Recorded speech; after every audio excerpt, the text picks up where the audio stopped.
Onorevole Perconti, il suo punto di vista come parlamentare di 5 Stelle in merito a quello che sta succedendo nei confronti di Luigi Di Maio, attuale ministro, diciamo, degli esteri e fondatore del Movimento 5 Stelle. Ecco, si parla di un suo allontanamento addirittura dal partito. Ecco, voi come base elettorale e parlamentare, qual è la situazione? Ci aggiorni? Sì, allora, diciamo che c'è stata una riunione del Consiglio nazionale del Movimento 5 Stelle.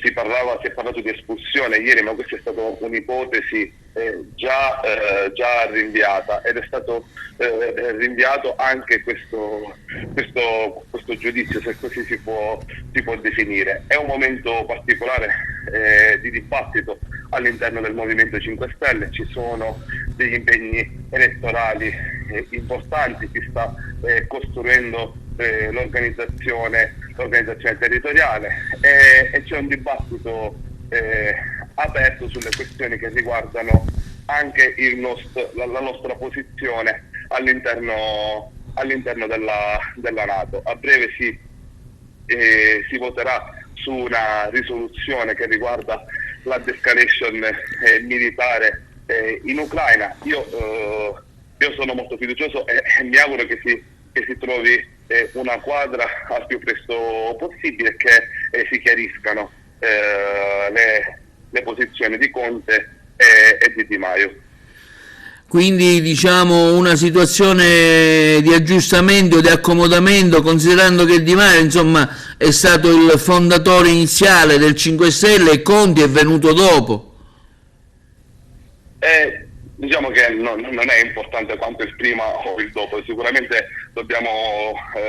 è innegabile il contributo che Luigi Di Maio ha dato al Movimento 5 Stelle, è stato il nostro capo politico in passato, adesso c'è un altro capo politico che è stato confermato da ben 2 votazioni sulla nostra piattaforma, dove hanno votato più del 90% degli iscritti, quindi sono sicuramente 2 figure importantissime e fondamentali per il Movimento 5 Stelle. Ma secondo lei avverrà una scissione all'interno del Movimento 5 Stelle come da più giorni si ipotizza?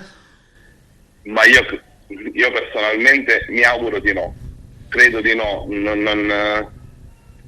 credo che la cosa migliore sia trovare un equilibrio tra le varie posizioni, come si è sempre fatto. C'è sempre stato un dibattito molto franco e diretto all'interno del gruppo parlamentare, ma non per questo poi non siamo riusciti a trovare la quadra sulle varie questioni. Senta, in Sicilia si stanno preparando, diciamo, le ipotesi, si andrà al voto sulle primarie. Ecco, voi parteciperete col PD, qual è la posizione su questa situazione? Sì, noi stiamo lavorando sulle primarie, proprio oggi abbiamo delle riunioni con i nostri attivisti, con i nostri consiglieri comunali, stiamo cercando di trovare una quadra sul nome da proporre a queste primarie. Si sta facendo un ragionamento con tutto il cosiddetto campo progressista, è un appuntamento elettorale molto importante per il movimento. Si parla di Cancellieri, vero, come vostra proposta? Sì, si parla di Giancarlo Cancellieri, ma ci sono anche altri colleghi che hanno avanzato la propria disponibilità alla candidatura. Intanto si sta ragionando su più nomi in questo momento, non abbiamo un nome, non abbiamo scelto un nome ancora.